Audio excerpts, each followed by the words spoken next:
Bonjour, bienvenue à toutes et à tous. Merci de prendre le rendez-vous avec le Forum des rédactions. Voilà l'émission qui reprend avec de légères modifications, toujours pour agrémenter autrement et vous intéresser autrement à l'actualité, simplement sur Eden Télévision désormais, le Forum des rédactions, un journaliste du groupe de presse Eden Télévision et un journaliste de la presse nationale ou internationale pour faire l'exercice, l'analyse de l'actualité politique nationale et également internationale ou continentale. Aujourd'hui, 3 sujets sont au menu de cette émission. Condamnation de Lionel Zinsou, quelle implication ou quelle analyse, en tout cas pour la classe politique. Le débat sera fait dans un instant. Délivrant des certificats de conformité, DUD et UDBN, bien sûr reconnus. Ces partis ont déjà pris le document. Et au niveau de l'UDBN, on l'a déjà également reçu, le certificat définitif. Nous aurons le temps d'en parler avec nos invités. On fera un tour pour parler de l'actualité africaine, le Soudan, transition politique au Soudan. Quel avenir après, bien sûr, l'accord qui est en train d'être trouvé entre civils et militaires. Donc, comment la transition pourra, bien sûr, se faire entre les civils et les militaires quand on sait qu'il y a eu des clauses et dans ces clauses, les militaires, et bien sûr, vont gérer pendant 21 mois sur les 3 ans, donc sur les 36 mois que conduirait cette transition. Pour faire le débat sur ce plateau, le Forum des rédactions, nous avons Arnaud Moriagua. Bonjour. Bonjour Corneille Aïssé, bonjour aux téléspectateurs de DN TV et aux auditeurs de Diaspora FM. C'est un plaisir de retrouver le forum de la rédaction. Vous représentez sur ce plateau le groupe de presse DN TV et Diaspora FM. En face de vous, Grégoire Dansou, directeur de publication du Grand Quotidien. Voilà, c'est bien cela. Le Grand Quotidien. Le Grand Quotidien, voilà. Alors, bonjour Grégoire. Bonjour Corneille. Merci d'avoir accepté notre invitation. Merci beaucoup, c'est moi qui vous remercie. Et je dis bonjour à tous les téléspectateurs et bonjour aux auditeurs de Diaspora FM également. Ça me fait plaisir d'être avec vous. Alors, on lance maintenant le débat.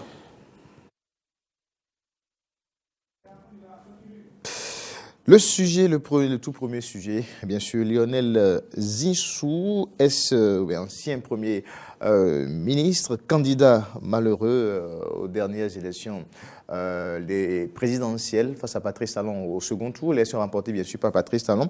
Candidat porté par la Force Kouri pour un Bénin émergent, un candidat présenté par le président d'alors, Boni Yahi, qui a évidemment échoué, bien sûr, condamné vendredi dernier à 5 ans d'inéligibilité, à 6 mois de prison avec sursis, également à 50 millions d'amendes de francs CFA. Je commence par vous, Grégoire Dansou. Quelles ont été vos réactions quand vous avez appris la nouvelle? Merci Corneille. Bon, je n'ai pas eu de réaction particulière. C'est un mot dit par la justice. C'est un verdict, comme tout autre. Mais ce qui peut paraître surprenant, et on va dire la grandeur de l'homme, je ne dirais pas oui, parce que nous suivons l'actualité quand même au plan international. C'est chez nous que peut-être des choses comme ça, des actes comme ça suscitent des débats. J'ai vu, je suivais une télévision un jour, j'ai vu, on a convoqué Bolloré. J'ai répondu, j'ai dit, mais jusqu'à lui, j'ai compris que quand il s'agit de la justice, il n'y a pas d'exception. La règle s'applique à tout le monde. Et donc, c'est de ça qu'il s'agit. Je n'ai pas eu de réaction particulière, puisque c'est un verdict comme tout autre. Arnaud Moriagua. Oui, c'est une décision de justice. C'est le tribunal de première instance de Cotonou et qui a donc rendu cette décision de condamnation. Et donc, je pense quand même que même si cela surprend, on se demandait bien que fera la justice face déjà aux accusations qui pesaient sur le Premier ministre, l'ex-Premier ministre, je voudrais nommer Lionel Zinsou. Parce que qu'il vous souvienne déjà qu'il y avait eu une plainte portée contre lui en ce qui concerne une dette de 15 milliards de francs CFA, donc soit 23 millions d'euros contractés durant la campagne auprès de la société Ebomaf. Et donc, on se demandait quelle sera la décision. Ce dossier, voilà. Tantôt, on a appris qu'il y a eu, une assignation en France. Tantôt, c'est au Bénin. Et finalement, c'est une décision contre les frais de dépassement de campagne qui a été rendue. Et la décision, vous connaissez, c'est 5-6-50. C'est 5 ans, c'est combien? Bien sûr, 5 ans d'inéligibilité, 6 mois de prison avec sursis, d'emprisonnement, et puis, voilà, 50 millions d'amende. Alors, nous avons dans ce dossier suivi aussitôt la réaction de Lionel Zinsou. Je laisse d'abord la classe politique, pas de l'homme, puisque nous avons suivi sur RFI, nous avons suivi également sur France 24. Lionel Zinsou, dans un premier temps, a affirmé quand même ne pas du tout être surpris par une décision pareille. Pourquoi le candidat le disait comme ça? Est-ce qu'il savait? Selon vous, est-ce qu'il fait allusion? Est-ce que c'était un montage, puisque contre lui... Parce que dans la suite de l'interview, il a dit, alors qu'il n'a pas encore présenté des intentions pour 2021 peut-être, c'est comme si on l'écarte. Merci beaucoup, Corneille. J'ai vu, il a dit qu'il n'est pas surpris par la décision de la justice. Il a été prévenu. En un premier temps, j'ai dit ça veut dire qu'il sait et qu'il a dépassé là-bas pour les frais de campagne. Secondo, j'ai dit non, ce n'est pas ce qu'il voulait dire. Il n'est pas surpris parce que quand la politique entre dans un dossier, il s'agit de la politique. C'est vrai que c'est la justice qui a fait son travail. Les techniciens, c'est des gens qui ont fait le droit, c'est des juges. Nous devons avoir foi en eux puisqu'ils sont là pour nous. Nous les avons mis dans un système et puis ils sont là quand il s'agit de... Justice, nous devons faire confiance à notre justice. Et c'est ça il s'agit. Maintenant, s'il dit qu'il n'est pas surpris, c'est parce que c'est un dossier politique. Politique. Et c'est pourquoi j'ai lu un journal béninois avait titré, par exemple, si la justice allait loin, pour fouiller aussi dans la caractérisation des autres candidats pour voir que s'ils n'ont pas dépassé. Bon, peut-être la justice ferait ça pour montrer à Lionel Zinsou que, bon, c'est peut-être cas par cas. Peut-être cas par cas, je le dis. Peut-être la justice va faire ça. On ne peut pas savoir ce qui va se passer demain. Peut-être la justice s'auto-saisit, vous dit, ah bon, nous faisons ça. Peut-être les autres n'ont pas dépassé. Peut-être dans tout le lot, il y a eu beaucoup de candidats. Peut-être ils vont en arriver. Et là, peut-être, nous allons rassurer notre compatriote Lionel Zinsou qui se retrouve de l'autre côté, que peut-être il n'a pas totalement raison en disant qu'il n'est pas surpris. Parce que lorsque vous dites comme ça, c'est comme si, bon, vous saviez d'office que les gens allaient vous... Soit, à moins qu'ils soient en train... Il parle justement de cette condamnation. De cette condamnation. Il ne parle pas forcément de ce qui lui est reproché, mais de la condamnation... Bon, analysons encore. Disons que peut-être il est en train de dire qu'il n'est pas surpris parce qu'il savait que il y a eu des choses qui se sont passées, mais il ne se retrouve pas certainement dedans. À la lecture de ses réactions, de tout ce qu'il a dit, c'est comme s'il ne se retrouve pas dedans. Effectivement, on était là en 2016, quand subitement la mouvance présidentielle a présenté Lionel Zinsou comme candidat. Il y avait eu tout ce qu'il y a eu comme rumeur, des fâchés, tout ça là. Il est en train de montrer aux Béninois, en fait, qu'il était un candidat de surprise. C'est ce que je pense de sa réaction en disant qu'il n'est pas surpris de ce qui est arrivé. Et à travers tout ce qu'il dit, le développement qu'il en fait, c'est comme s'il se présente comme victime de quelque chose, bien victime d'un arsenal qu'on a mis en place. Alors, je reviens à vous tout à l'heure. Arnaud Moriagua, oui. Est-ce que vous êtes d'accord avec Grégoire Dansou? C'est vrai qu'il n'a pas affirmé. Est-ce que Lionel Zinsou, dans ce cas-ci, victime d'une stratégie politique visant peut-être à... Non, je vais répondre à la première question. Est-ce que je suis d'accord avec Grégoire? Grégoire, vers la fin, vers sa chute, disait que c'est à croire qu'il a été victime de quelque chose. Et donc, Lionel Zinsou ne l'a pas caché. Lionel Zinsou, s'il affirme qu'il n'a pas été du tout surpris de cette décision de la justice, il va loin. Il a dit, j'ai connu le jugement avant que les juges ne connaissent la cause. Et donc, c'est à croire que pour lui, on est allé chercher, par exemple, des poux sur la tête du coq. Et donc, est-ce que c'est le cas? nous allons ça, justement, le démontrer. Est-ce que c'est le cas? Est-ce que Lionel Zinsou a fait un dépassement comment dire, un dépassement de 2,5 en ce qui concerne les dépenses pour les campagnes? Il a un avocat. Et son avocat a dit que pour la première fois, depuis que lui, il est en train d'officier en tant qu'avocat, que c'est pour la première fois qu'il entend un jugement comme ça. Mais devant le droit, on fait appel. La défense n'a pas eu les documents, justement, de l'accusation, c'est-à-dire les documents preuves de... Ça, c'est l'autre, des éléments, c'est des éléments techniques. Et c'est à la défense d'aller chercher tout ce qu'il faut pour sortir le client d'affaires. Et c'est là où c'est compliqué.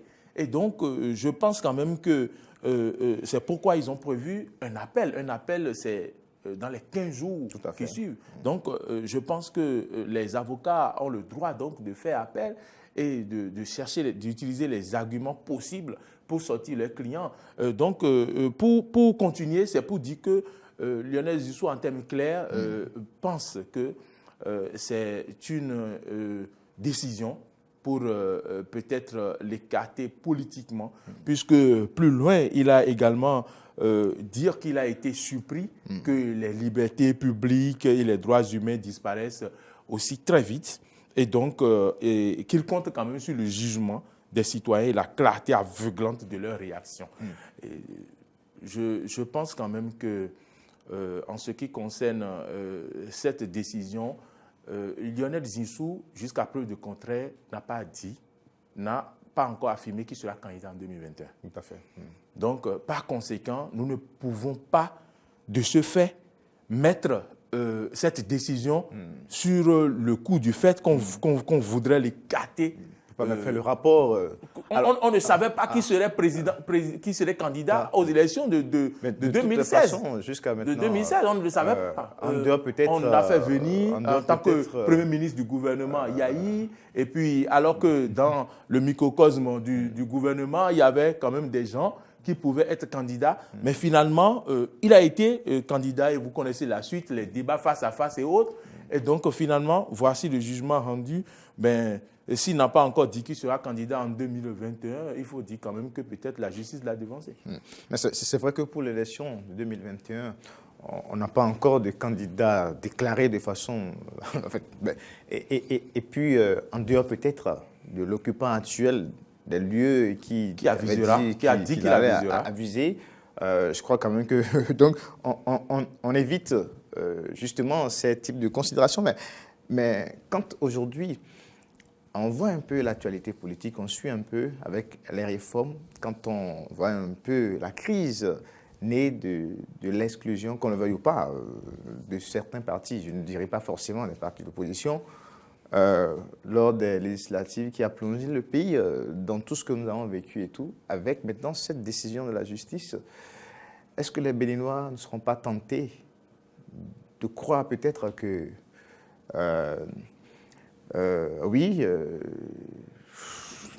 qu'on est en face des stratégies politiques. Merci Corneille.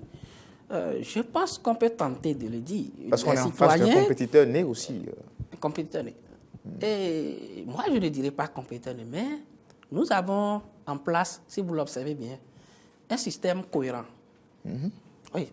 L'actuel chef de l'État, que vous l'aimez ou pas, reconnaissez que c'est un homme posé.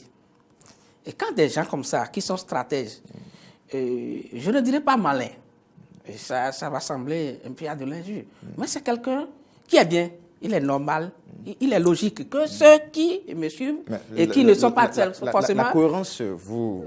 Évidemment. Réside en quoi? J'en viens. Et qui ne sont pas forcément d'accord avec lui, bon, je pense quand même que quand celui qui est à la tête de ce système, quand il agit, on ne le découvre pas vite. Ça, c'est un stratège. C'est pourquoi j'ai parlé de cohérence. Cohérence dans ses actes. Parce que celui qui, en voulant vous voler, vous le découvrez vite, en voulant faire ceci, vous le découvrez vite, là, il n'a pas de stratégie. Mais celui qui a un système en place et met en place des réformes et qui aboutissent, bon, tout ce qui est en tout peut-être des crises, tout ça là, c'est dans l'ordre normal des choses que nous, dans cette position. Vous voyez, quand Et on est surpris, par exemple, par ce verdict de la justice, par exemple, qui concerne Lionel Zinsou. Et on pense d'office que c'est pour éliminer des potentiels challengers, etc. Il faut que nous pensions aussi qu'à des moments donnés, nous devons arriver à ces choses-là. Et quand aujourd'hui les gens font le débat, sinon quand on a toujours fait le débat pour dire, par exemple, que nous avons la Haute Cour de justice qui ne travaille pas, qui chôme. Non. Le gendarme n'est pas là pour que des gens brisent des lois ou bien des gens ils sont en infraction dans la route, tout ça là. Les policiers ne sont pas là forcément pour les sanctionner. Ils sont là pour que nous ayons peur. La Haute Cour de justice, par exemple, je suis obligé de donner cet exemple-là, est là pour faire peur. Et quand tu sais que lorsque je ferai ça, on me fera ça, ça va aboutir à ça. Il faut qu'à un moment donné, que nous ayons des décisions, des verdicts comme ça, pour que nous ayons peur. Il ne faut pas toujours dire que, ah non, les gens ont toujours dépassé des frais. C'est ce que nous entendons. Moi, je suis sûr que déjà les choses ne se passent pas vraiment dans la transparence et on peut vérifier vraiment les comptes de campagne, de qui. On sait comment les élections. Le chef de l'État, en étant candidat, avant qu'il ne soit même président, a dit ça, que l'argent a toujours dicté sa loi dans le processus électoral. De conscience et autres. Très bien. Il n'y a même pas aujourd'hui, je ne pense pas qu'aujourd'hui, il y a encore de moyens pour vérifier effectivement combien les gens dépensent pour les campagnes. Mais il faut peut-être de telles alarmes pour que nous restions. Parce que ce n'est pas un bon système. C'est un signal fort. C'est un signal fort. Au-delà de tout, que ça fasse mal à certains ou pas, je pense que c'est quand même quelque chose, c'est un déclic. Et c'est ça les réformes. Alors, Anne-Marie Agua, est-ce que vous épousez Oui, je voudrais juste ajouter que malheureusement, cette décision vient dans un contexte de tension. On peut le dire, dans un contexte de tension de politique, dans un contexte plutôt de tension politique. Nous vivons des moments tendus. L'opposition qui quand même, depuis avant les élections, réclame des choses, et donc finalement le dialogue tendu, la main tendue du chef de l'État n'a pas été acceptée. Et donc quand au lendemain, ou du moins dans une période de cette crise tendue, cette décision tombe, ça ne peut que faire des mécontents. Et donc, on ne peut que... Vous savez, dans tous les pays, dans tous les pays, les gens qui sont contre le pouvoir sont à l'affût des occasions à saisir pour encore, alimenter leurs arguments. Parce que moi, il faut dire que j'ai fait le tour de beaucoup de plateformes et des gens insoupçonnés ont réagi sur les réseaux sociaux et tout, et se sont exprimés, écrivains, anciens ministres ou autres, mais on voit clairement les positions.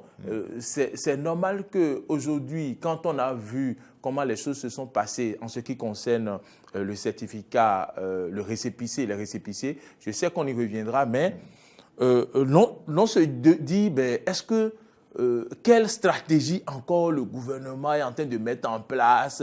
Où va le gouvernement encore? À quoi devons-nous nous attendre encore? Mais écoutez, ici, il s'agit d'une question de justice.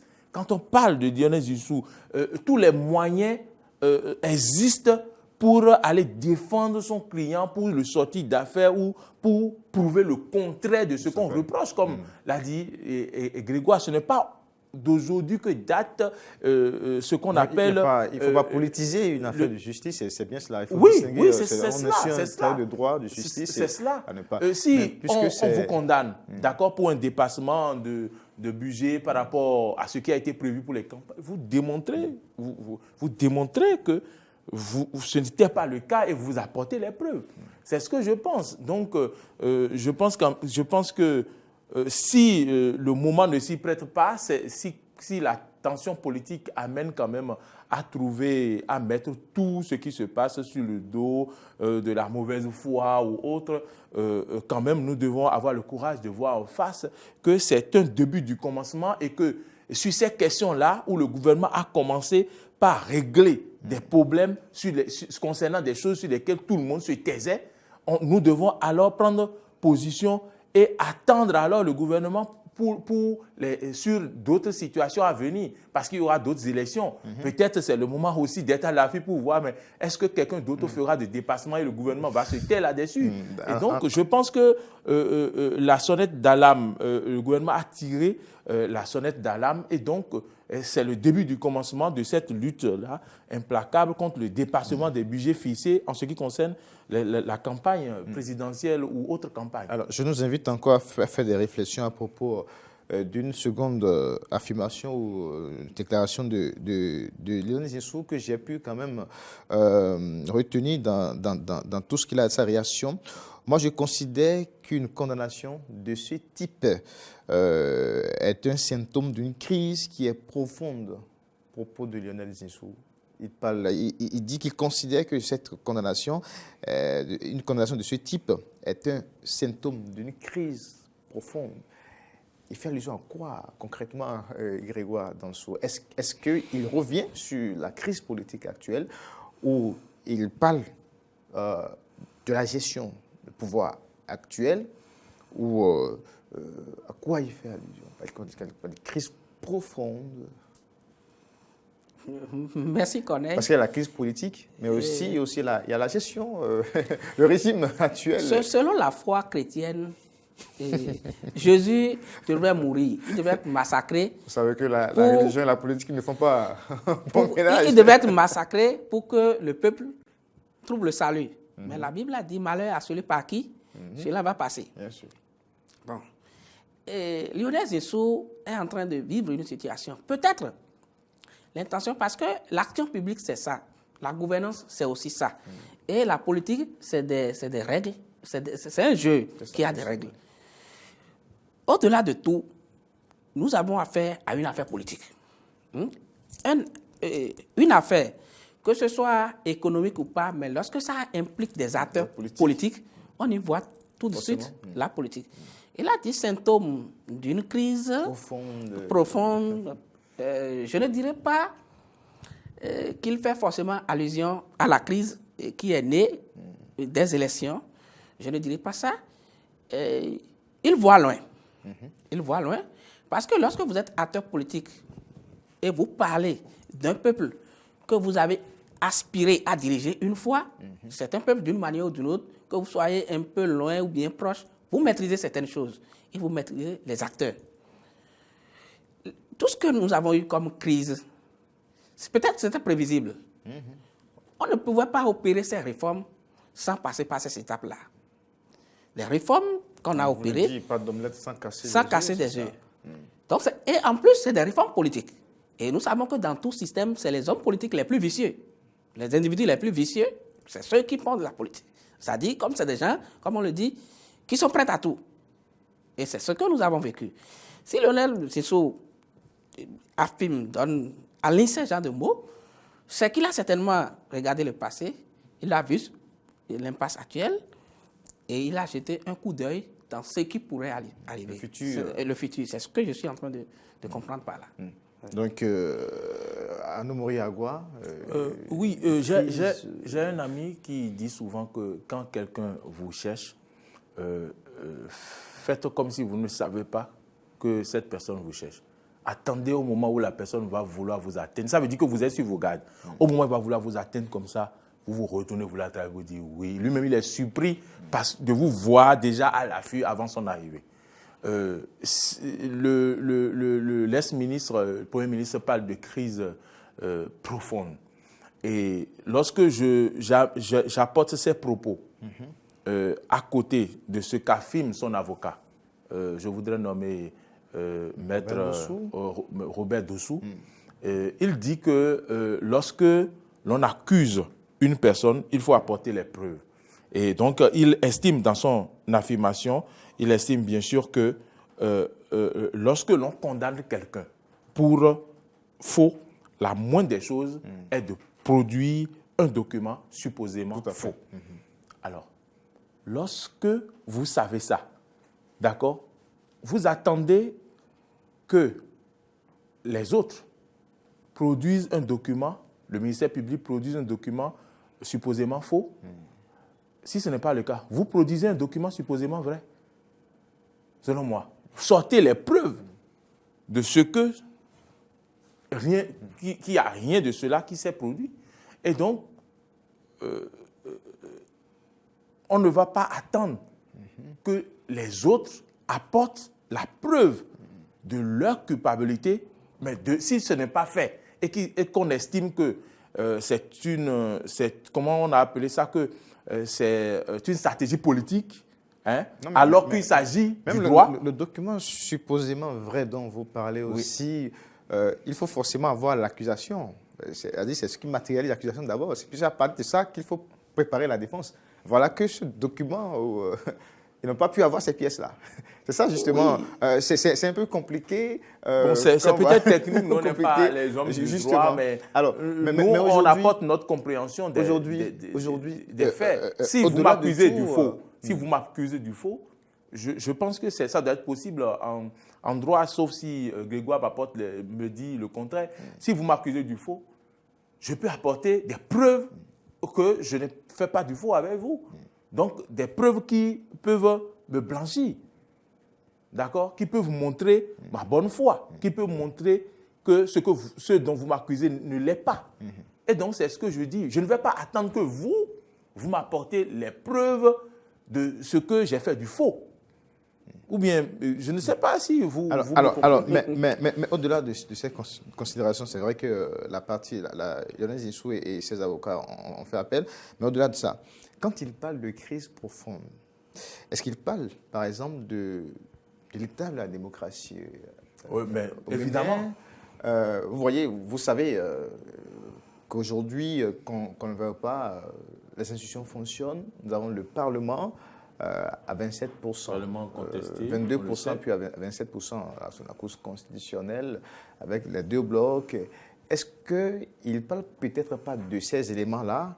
Est-ce qu'aujourd'hui, Lionel Zinsou, au-delà de tout cela, vu sa position, ne considère peut-être pas les événements de ces derniers mois et autres?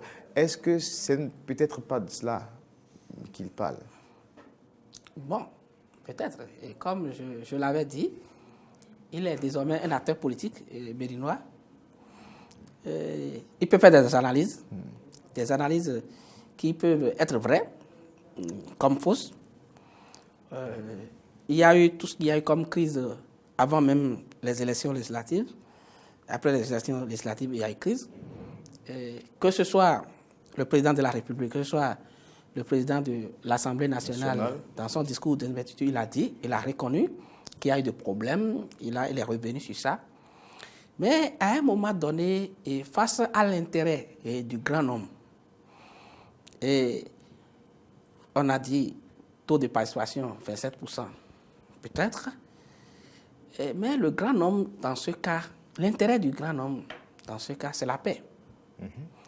Et c'est au nom de la paix que le chef de l'État a appelé à un dialogue. Et des partis, comme on le dit, ont saisi la main tendue. D'autres partis ont dit non. Et comme on le dit, tout ça, c'est des jeux politiques. C'est des jeux politiques. Des jeux politiques. Aujourd'hui, ce qui convient de retenir, nous avons des leçons à tirer de tous ces événements-là. De tous ces événements-là. Et lorsque vous êtes acteur politique dans le système actuel, c'est comment faire pour que tout ce qui est loi, voter, se mettre en règle. Et qu'on se mette en règle vis-à-vis de la loi. Et s'il y a des lois, parce que les lois sont faites pour des hommes, on voit qu'on a éprouvé ces lois, on a vu que ce n'est pas bon. On peut corriger. Le législateur est là pour ça. Je pense que la situation actuelle, là où nous sommes, c'est ça. Et le candidat malheureux, Lionel Zinsou, il le sait bien. Il sait mieux que quiconque que pour opérer des réformes telles que nous sommes en train de faire là, il faut passer par ces étapes-là. Et aujourd'hui, s'il y a des actes à poser, si on est acteur politique, c'est comment se conformer à la loi, de faire des propositions au chef de l'État, faire des propositions au législateur, pour que ce qu'on peut corriger soit corrigé. Que nos institutions soient éprouvées, ce n'est pas un souci. Ça nous permet de voir les limites de nos lois, même de la Constitution, pour savoir que si on peut arriver à ci, si on peut arriver à ça, si ça était faisable. Mais excusez-moi, quand l'actuel président de la Cour constitutionnelle a pris fonction, il lui a suffi de réviser le règlement intérieur seulement de la Cour constitutionnelle pour que des choses, moi je ne savais jamais qu'on pouvait assister à des audiences comme ça de façon publique. Je ne savais pas qu'il fallait simplement réviser le règlement intérieur, ce n'est même pas une loi organique de la Cour, pour arriver à ces réformes-là.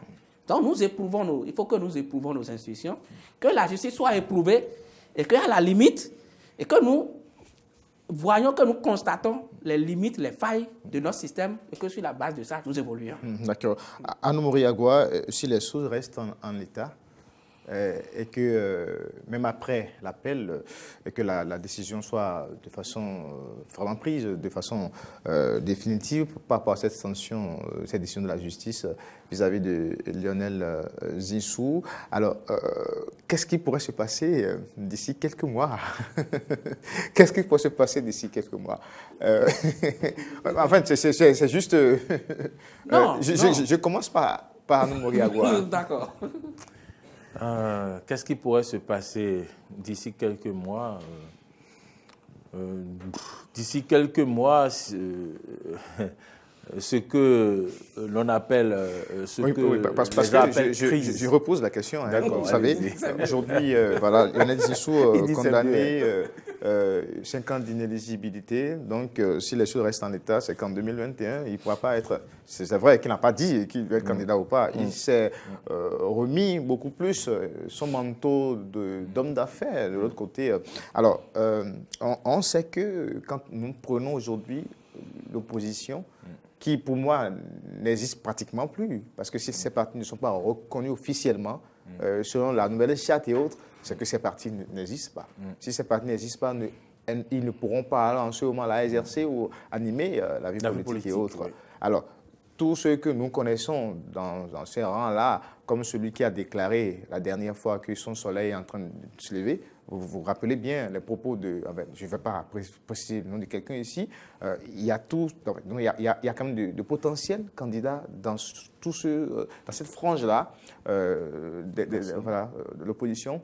Et puis, on a les blocs maintenant de la mouvance présidentielle. Bon, peut-être d'autres candidats, on ne sait jamais. Mais qu'est-ce qui pourrait se passer alors en 2021? Oui, vous avez été précis maintenant en 2021. En 2021, pour le moment, on sait que nous avons l'élection présidentielle à organiser. Et donc, il y aura des candidats à cette élection. Pour le moment, on ne connaît pas encore les candidats. Donc, ce que nous savons déjà est que ceux qui sont condamnés, ou du moins ceux qui ont des démêlés avec la justice, ça là, on le sait, ne seront pas candidats.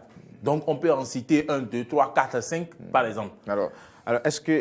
en 2021, je finis, en 2021, pour le moment, personne ne nous a dit quel sera candidat. Hein? Et donc, par conséquent, en 2021, on aura des candidats qui n'ont pas été condamnés par la justice et donc peut-être de nouvelles têtes, de nouvelles personnes qui pourront donc être candidats à ces élections. C'est ce que je peux vous répondre. Est-ce que le schéma des dernières législatives, est-ce qu'on peut-être pas se retrouver, vu la façon dont les choses se déroulent dans un autre schéma monocolore. Attends, vous avez été précis, mais vous êtes encore allé en arrière. Vous avez déjà parlé de 2021. Soyons précis, appelons les choses par leur nom. Il n'y a pas de souci par rapport à ça. Ce que nous savons aujourd'hui... Non, je dis le schéma qu'on a vécu en 2019. Je vous ai compris. Je vous ai compris. Mettez-vous à l'aise. Alors, est-ce que avec la façon dont les choses se déroulent aujourd'hui... Je vais vous aider. Je vais vous aider à poser la question. Une frange de candidats monocolores. Mettez-vous à l'aise. Je vous ai compris. C'est la présidentielle. Je vous ai compris. Vous êtes en train de dire que est-ce qu'en 2021, est-ce que ce ne serait pas Talon le seul candidat? Non, pas exactement ça. Vous ne l'avez pas dit ça? Pas exactement ça. Talon et l'un de ses amis, par exemple. Vous marchez amical, c'est ça? C'est quelque chose comme ça, vous êtes en train de dire. Est-ce que, Griwa Dansou, est-ce qu'on ne va pas se retrouver peut-être dans un schéma de candidats monocolores? En fait, c'est une question. C'est ce que j'ai dit. C'est simplement une question. Okay. Ça, c'est tellement pas forcément. Vous savez, et comme l'a dit Mori Agua, nous savons à peu près ceux qui ne peuvent pas être candidats. Mais ceux qui seront candidats, nous ne les connaissons pas. Qu'est-ce qui dit que la semaine prochaine, la justice ne va pas condamner l'actuel chef de l'État à 10 ans d'inéligibilité aussi? C'est parce qu'il est chef de l'État actuel? Non, il a dit, il fait son travail, la justice est à part. On ne peut pas le dire. On sait ceux qui sont déjà condamnés. Encore qu'on peut faire appel. Donc, rien n'est sûr, en fait. Vous savez, comme on le dit, quand il s'agit du choix du souverain, le roi, c'est Dieu qui choisit. Que vous croyez ou pas, c'est comme ça se passe. Autorité par Dieu. Toute autorité vient de Dieu. On ne pouvait pas imaginer quand Talon était en exil, il souffrait, il y avait tout ça là. Et quand il vivait tout ça là, on ne pouvait pas imaginer que c'est lui qui serait le successeur de son ennemi jugé. On ne pouvait pas le savoir. Donc, nous allons faire des analyses, mais comme nous sommes dans un pays laïque, mais nous allons aussi demander à ceux qui font des prières de prier pour notre pays. C'est tout ce que j'ai envie de dire. Alors, Anou Mori Agua a répondu déjà à cette question.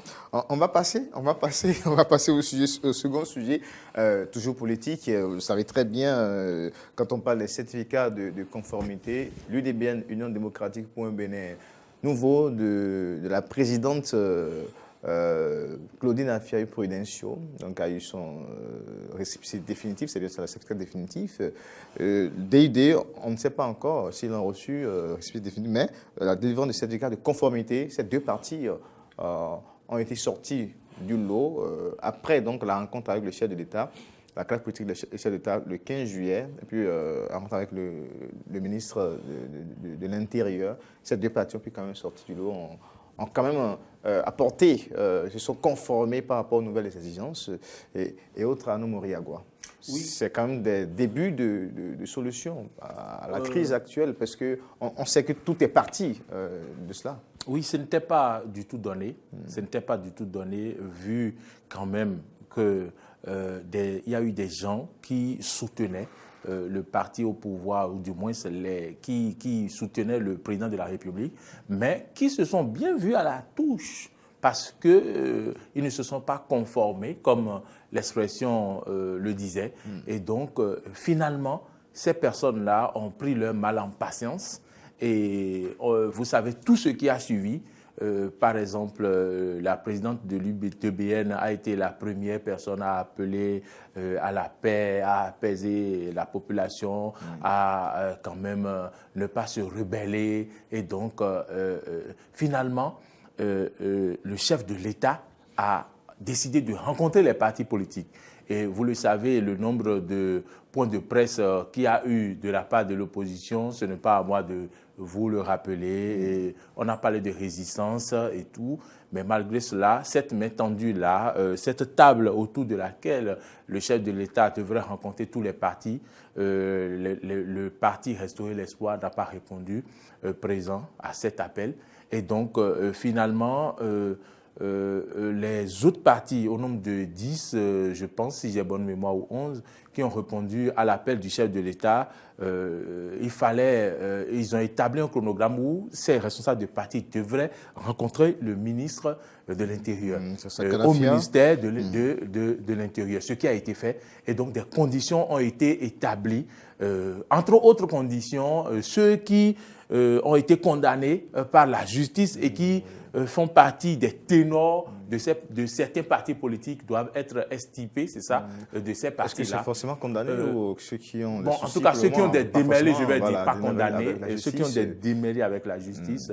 Et donc, voilà, à cette obligation, naturellement, comme on pouvait s'y attendre, tous les partis ne pouvaient pas accepter cette demande. Et donc, de l'autre côté, ces partis devraient alors encore refaire leur congrès constitutif. Et donc, parmi ces partis-là qui se sont conformés aux nouvelles exigences, aux nouvelles exigences, voilà.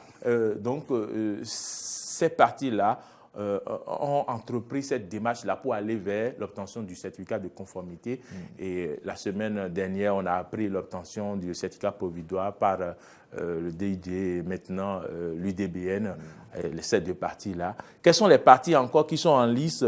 On n'a pas encore d'informations à ces propos, mais on a appris ce jeudi que l'UDBRA a obtenu son certificat de conformité définitif. Définitif, donc, comme le mot le dit, c'est définitif. Ça, donc, conforme l'UDBN en tant que parti politique dans l'arène politique. Voilà, Donc, on aura le bloc républicain, le bloc, comment on appelle l'autre bloc là, progressiste, mais l'Union progressiste. Mais à côté, on aura aussi un autre bloc, si on peut l'appeler ainsi. C'est un bloc parce que l'UDBN, quand même, il y a eu d'autres partis qui se sont fusionnés avec l'UDBN, ce qui a amené à changer le nom du parti. Donc, on aura un autre bloc de la mouvance présidentielle qui soutient la mouvance présidentielle. Donc, je pense que c'est positif et ça nous amène dans nos analyses à voir que effectivement, si les partis se conforment aux exigences, donc il est possible d'avoir le certificat de conformité et même d'en avoir de façon définitive. Alors, c'est ce que moi je fais. C'est là justement le débat dans ces nouvelles exigences. Grégoire, les gens qui ont démêlé avec la justice, il faut pire. Ce genre de la liste refait les congrès et autres. Certains partis, comme l'USL et l'FCB, ont été clairs.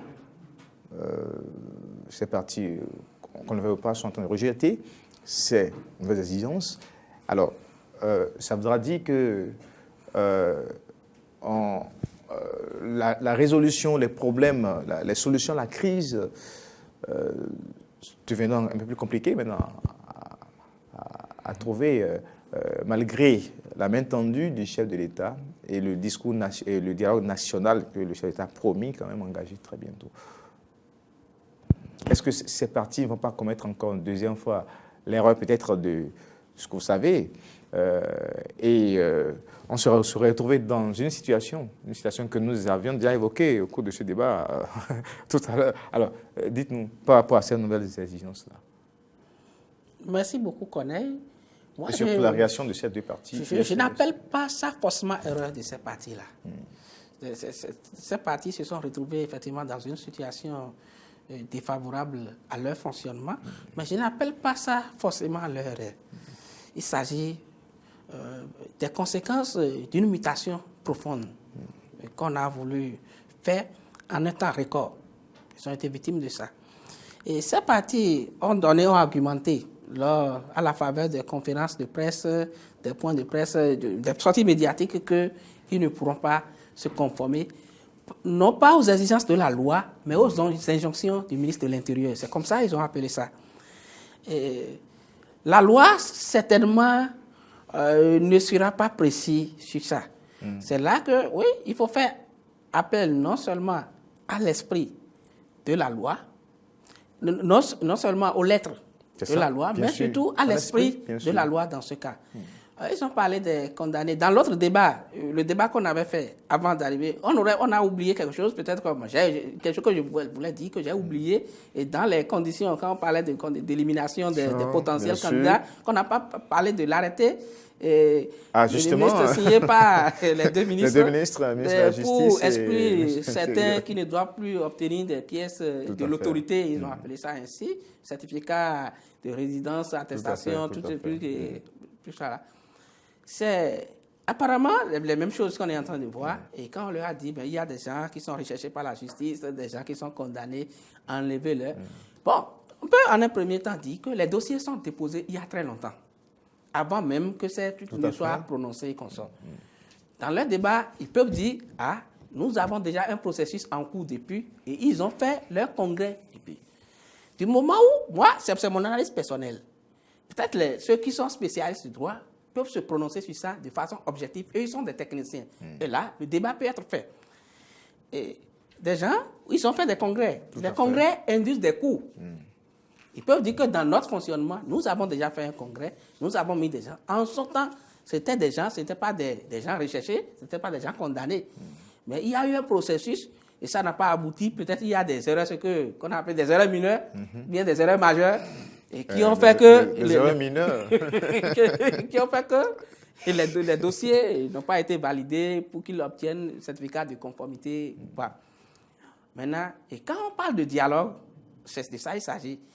Et le chef de l'État a parlé de dialogue.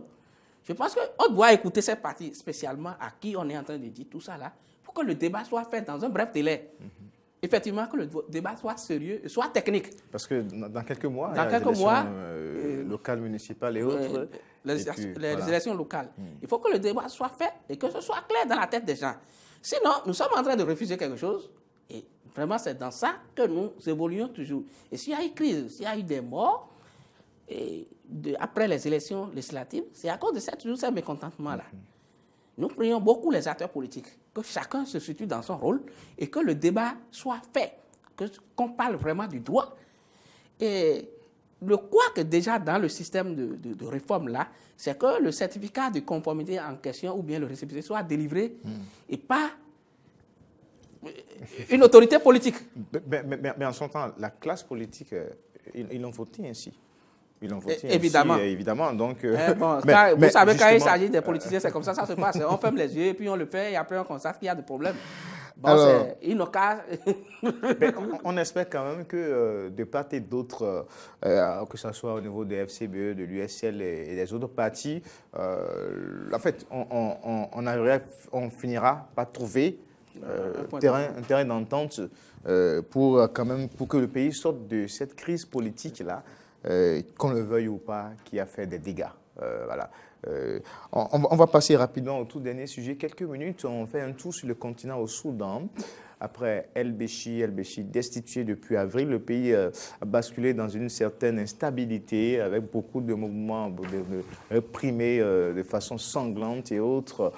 Les civils et les militaires qui discutent le pouvoir. Finalement, un accord est en train d'être trouvé entre, bien sûr, ces deux acteurs pour une transition de 3 ans. Que pensez-vous de cela? Est-ce que Anomori Agua, cela pourra véritablement relancer le pays, cette transition de 3 ans? Il a fallu quand même que les civils vraiment mettent toute la pression. Au prix de leur vie, hein, pour que voilà, on en arrive à ce stade-là. Et donc, le pouvoir qui sera partagé entre militaires et civils, et les militaires qui auront quand même 21 mois à diriger ce pays, et donc avec un Premier ministre à la tête qui va former le gouvernement, l'Assemblée nationale aussi, à qui on a pensé dans ce processus. Mais je pense quand même qu'il faudra dire une chose. Et si jusque-là, les militaires ont pris le pouvoir et que les civils ont dit qu'ils ne veulent plus des militaires à la tête du pays et que les militaires ont insisté, ont du moins gardé leur position, se sont cristallisés sur leur position et jusqu'à aller tuer des civils et tout, ça fait réfléchir et ça fait froid dans le dos. Et si finalement les militaires acceptent cette collaboration, la signature de cet accord, partage du pouvoir avec les civils, est-ce que cela amènera l'instabilité dans le pays? On ne peut pas encore le dire, mais amènera la stabilité dans le pays. On ne peut pas le dire maintenant, on ne peut pas l'affirmer de gros, mais je sais quand même que il y a des craintes. Il y a des craintes à nourrir parce que si vraiment les civils arrivent à prendre de l'ascendance sur le pouvoir et donc les militaires, quand même, selon moi, n'hésiteront pas à leur arracher le pouvoir. Donc, véritablement, soit les militaires s'écartent complètement du pouvoir et laissent le pouvoir aux civils. Et on sait que le Soudan est dirigé par des civils, mais cette affaire de partage du pouvoir avec les civils... Oui, 3 ans de transition avant d'organiser les élections présidentielles. Grégoire Dansou, est-ce que vous trouvez cette transition, Anomori Agua, qui n'est pas tout à fait... qui est un peu pessimiste par rapport à cet accord-là qui est en train d'être trouvé? Merci, Corneille. Je suis également pessimiste. Je pense qu'en 2019, nous ne pouvons plus continuer, depuis les indépendances, là, dans ces pays africains, à parler de ce genre de système-là. Les pays qui ont fait l'expérience de guerre, c'est comme nous avons discuté de notre pays tout à l'heure, nous avons parlé des crises. Et on sait quelque chose. Et quand on parle de gestion, au-delà de tout, quand on parle de gouvernance, c'est du développement intégral des nations qu'il s'agit. Et ce faisant, ils n'auront pas, il n'y a aucun acte de développement qui peut être posé dans ce genre de situation. Qu'on parle à la tête de gouvernements mixtes, de transition de civils et militaires. Rien de sérieux. Je pense que ils vont faire tel qu'ils ont dit, ils ont parlé des dates de signature, d'accords, de tout ça là. Ils vont appeler, pourvu que... Votre pression sera le respect maintenant de justement évidemment, ces accords qui parce sont que signés. le pouvoir, c'est secret. C'est certainement doux, ce que les gens disent. C'est comme l'autre disait, et on a dit à un président qui ne voulait pas quitter le pouvoir que quelqu'un au Bénin a dit qu'il veut faire un mandat d'1 an, et un seul mandat de 5 ans. Il a dit qu'il vient d'arriver. Donc, certainement que Le pouvoir transforme. certainement que la suite des événements ici ne vont pas lui donner raison. Moi, Il y a comme un virus qui pique nos présidents, surtout en Afrique. Et quand ils viennent avec toutes les bonnes intentions, finalement, ils s'accrochent. Bon, en tout cas, je n'ai pas été juste là-bas. Mais nous parlons du cas général. Du cas général. Mais ici, c'est des gens qui ont des armes encore. Les militaires, ils ont des armes. Ils trouvent que le pouvoir est doux. Comme l'a dit Kérékou, à un moment, j'ai réfléchi, j'ai vu que notre pays est trop petit pour être dirigé par 3 personnes. On a dit, arrêtons ça. Bon, c'est parce qu'il a une force qu'il a dit en son temps, arrêtons ça. Mais encore que ici, des gens sont armés, c'est des militaires qu'il s'agit. On va prier pour leur bonne foi. Je le dis toujours, c'est une affaire de bonne foi pour que le consensus arrive et qu'à un moment donné, les militaires disent, nous entendons que le pouvoir soit... On espère quand même que... Je pense au cas de la Côte d'Ivoire. Vous avez vu Robert Gueye qui est venu, qui a dit « Je suis venu pour balayer la maison ». Mais finalement, est-ce qu'il a balayé la maison? Il a vu que c'est devenu beau. Voilà. Et puis il a été balayé. Merci à vous, Arnaud Moriagua. Merci également à vous, Grégoire Dansou, directeur de publication le journal Le Grand Quotidien, Arnaud Moriagua du groupe de presse Eden TV et Diaspora FM. C'était donc le forum des rédactions que vous allez retrouver désormais mercredi à 22h et dimanche en nouvelle diffusion, dimanche à 11h. Restez toujours connectés câblés Eden Télévision pour l'analyse de l'actualité politique nationale, internationale. Au revoir et à très bientôt.